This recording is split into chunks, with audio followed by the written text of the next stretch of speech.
नमस्कार मंडळी, चला तर आमच्या गोव्याच्या फिश मार्केटमध्ये आज आहे संडे.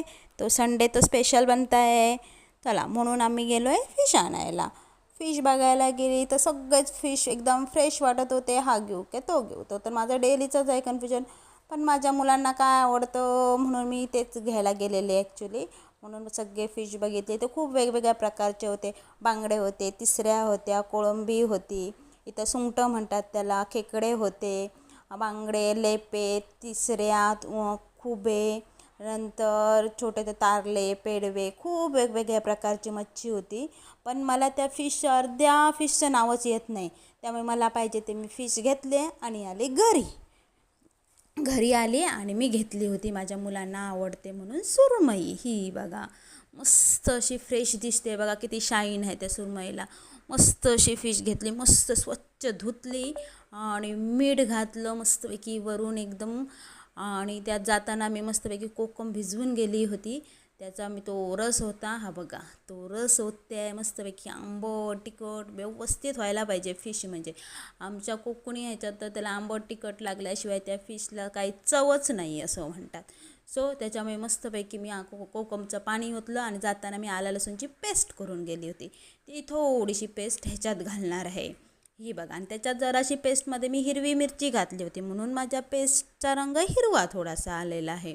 आणि ही मी पेस्ट घातली, ही हळद घातली आहे. आणि आता मी आमच्या घरी कुटलेला तो लाल मिरची पावडर असते, ही बघा ही मी घरी बनवलेली आहे, ती घातली लाल मिरची पावडर मस्तपैकी.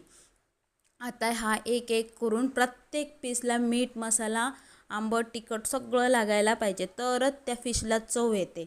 म्हणून मी सगळ्या फिशला पहिलं असं लावून घेतलं आणि ह्यांना सगळ्यांना पहिलं 10 मिनटं ठेवलं.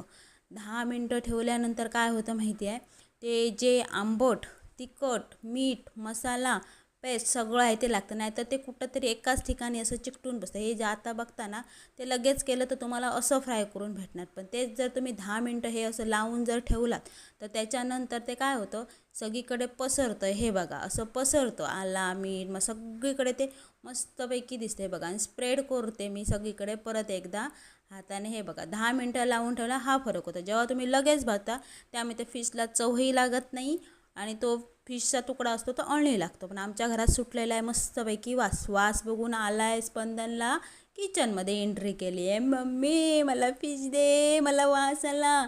त्याच्यानंतर आमचा हा एक झाला. आता दुसरा नंबर, तो तर डायरेक्ट किचनमध्ये घुसणारा आहे.